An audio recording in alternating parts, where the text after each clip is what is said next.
ሰላምታና በብዘለኹም መብጻሕኩም ክቡራት ተኸታተልትና ፖሊስ ሃገረ ጀርመን ሎሚ ሓደ ሓበሬታ ኣውፅኡ እናተባሃለ እዩ። እዚ ድማ ብዛዕባ እቲ ኣስካሕካሒ ዝኾነ ፍጻሜ ማለት እውን ኣብ ስፓልቲ ክልተ ኢዳ ተቆሪፃ ዝተረኸበት ሓፍትና ኤርትራዊት እዚኣ ድማ በቲ ኣብ ኢዳ ዝተረኸበ ዓሸራ ኣብ ማዓስከር ከም ዝነበረት ከምኡ ድማ ወዲ 3 ወርሒ ህፃን ከም ዝነበራ እዩ እንዳተሓበረ ነይሩ። ጽንሕ ኢሉ ድማ በቶም ተወለድቲ ኤርትራ ነበርቲ ሃገረ ጀርመን ኣብቲ ማዓስከር ይኹኑ ኣብቲ ከተማ ዝነብሩ ብዝጥይቅዎ ኣጠያይቃ ማለት እውን ናይዛ ሓፍትና እዚኣ ኣማውታ ይገለጸና ከምኡ ድማ እቲ በዓል ገዛ እውን ክንገረና ኣለዎ እናተባሃለ ብዙሕ ሓሳባት እንዳልዓሉ ነይሮም እዮም። ፖሊስ ሃገረ ጀርመን ድማ እዚ ጉዳይ እዚ በዓልና ሒዝናዮ እናበሉ ከም ዝነበረ እውን ዝፍለጥ እዩ። ኣብቲ ግዜ ንሱ ማለት እውን እቲ በዓል ገዛ እውን ተፈላለየ ኣለሻ ተኻይድሉ ነይሩ። እዚ ሰብ እዚ ግን ንግዚኡ ዳሃያት ከም ዝነበረ ዝሕበር እዩ። ሎም ግን ብዛዕባ እቲ ስባያ ሓድሽ ሓበሬታ መፅኡ እናተባሃለ እዩ። ንሱ ድዩ ቀቲልዋ ወይስ ንኻሊእ ንዝብል ሓበሬታ እውን እንዳወፀ ዝርከብ ማለት እዩ። ክቡራት ሰማዕትና እዚ ሓበሬታ እዚ ድማ እናባኹም እነብሎ ንኸውን። ነዚ ቻነልና እዚ ሓድሽ ዝኾንኩም ሳብስክራይብ እናበልኩም ኣባላትና ድማ ላይክ ሸር እናበልኩም መደባትና ስካብ መጨረሻ ሓቢርኩምና ጽንሑ። እምበኣርክስ እቲ ኣብ ማሕበራዊ ሚድያ ዘራረበ ዛዕባ ጉዳይ ኮይኑ ዝቐነየ ማለት እውን ኣስካሕካሒ ዝኾነ ፍጻሜ ኣብ ጀርመን ዝተፈጸመ ምዃኑ ይፍለጥ እዩ። እዚ ፍጻመ እዚ ድማ ኣብ ልዕሊ ኤርትራዊት ሓፍትና ከም ዝበጽሐ እዩ እንዳተነገረ ነይሩ። እዛ ሓፍትና እዚኣ ክልተ ኢዳ ተቆሪፃ ኣብ ስፓልቲ ክትርከብ ከላ ሓላፊት መንገዲ ረኺባታ። እዛ ሓላፊት መንገዲ ድማ ላ ፖሊስ ሃገረ ጀርመን ከም ዝሓበረቶ እንተኮይኑ ክልተ ኢዳ ብቻ እምበር ካሊእ ነብሲ ከም ዘይረኸበት እያ ሓቢራ። እቶም ፖላዊስ እውን ኣብቲ ግዜ ንሱ ንኑሕ ዝበለ ሰዓታት ተፍትሽ እውን ኣካይዶም እዮም። ካሊእ ተወሳኺ ግን ሓበሬታ ከም ዘይነበሮም እዮም እንዳሓበሩ ነይሮም። እዘን ክልተ ኢድ ግን ላ ምርመራ ምስ ወሰድዎን እዛ ሓፍትና እዚኣ ድማ ኤርትራዊት ኮይና ተረኺባ ብተወሳኺ ድማ ኣብ ማዓስከር ከም ትነብር እውን እንዳተሓበረ ከም ዝነበረ ዝፍለጥ እዩ። ካብዚ ሓሊፍ ድማ ወዲ 3 ወርሒ ህፃን ማለት እውን ሓራስ ዳርጋ እያ ዘላ። ወዲ 3 ወርሒ ህፃና ድማ ኣብ ኣፍ ደገ ቤተክርስትያን ከም ዝተረኸበ እውን ወሲኾም ኣብቲ መግለፂኦም ኣውፅኦም እዮም። እዚ ድማ ንኹሉ ሰብ ኣደናጋሪ ዛዕባ ጉዳይ ፈጢሩ ዝነበረ እዩ ማለት እዩ። ምክንያቱ እቲ ህፃን ናፍቲ ቤተክርስትያን ዘምፅኦ ኣካል ብካሜራ ተታሒዙ ክኾን ይኽእል እዩ። ንምንታይ ደኣ ዘይተገለጸ ዝብል ሓበሬታ እውን ነይሩ እዩ ማለት እውን ወቀሳ ዝዓይነቱ። ምክንያቱ ሕድሕድ ቤተክርስትያን ኣብ ጀርመን ሕድሕድ ካሜራ ስለ ዘለዎ እቲ ህፃን ናፍቲ ኣፍ ደገ ቤተክርስትያን ክመጽእ ከሎ ድማ ወይ ከምጽዎ ከሎ ምስሊ ከም ዝተረፈየ ነገር ግን እቲ ምስሊ እዚ ንምንታይ ዘይተቃልዕዎ ዝብሉ ሓደ እቶም ተወለድቲ ኤርትራውያን ተቐመጥቲ ሃገረ ጀርመን ዝኾኑ ሕቶታቶምን ሓሳቦምን እናገለጹ ዝነበሩ እዮም ማለት እዩ። ክቡራት ሰማዕትና ነገር ግን ኣብዚ ብዛዕባ እቲ ስባያ እዩ ኣነጋጋሪ ዛዕባ ጉዳይ ፈጢሩ ዝነበረ። እዛ ሓፍትና እዚኣ ክልተ ኢዳ ተቆሪፃ ክትረክብ ከላ ብዙሓት ወሃብቲ ሪዞ ዝተፈላለየ ሓበሬታታት እንዳሃውሉ ከም ዝነበረ ዝፍለጥ።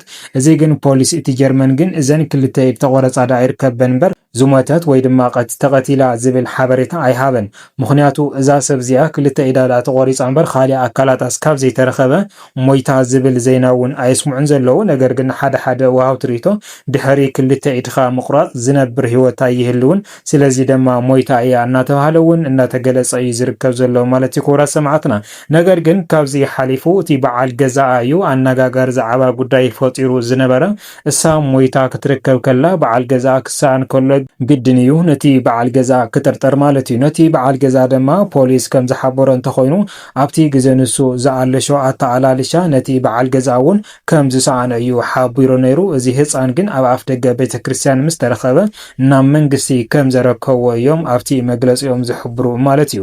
ነገር ግን ሕዚ እውን እንተኾነ ብዙሕ ሓሳባት እንዳተለዓለ ድሕሪ ምጽናሕ ማለት እውን ናብቲ ማዓስከር ኸይድኻ ዝተፈላለየ ሓበሬታ ምርካብ ይከኣል እዩ። እዛ ሰብ እዚኣ ምስ መን እያ ነይራ ማለት እውን ሓዳራ ጀርመናዊ ድዩ ወይስ ኢትዮጵያ ወይስ ኤርትራዊ እዩ ንዝብል እውን ሓበሬታ ንደሊ እናተባሃለ ከም ዝነበረ ዝፍለጥ እዩ። እዚ ሰብዚ ግን ኣብቲ ግዜ ንሱ ብዝገበርዎ ኣለሻ ጀርመናዊ ምዃኑ እዩ ተፈሊጡ። እምበኣርከስ ድሕሪ ጀርመናዊ ምስኾን ድማ እቶም ኤርትራውያን ብጣዕሚ ተቆጢዖም ይርከቡ ማለት እዩ።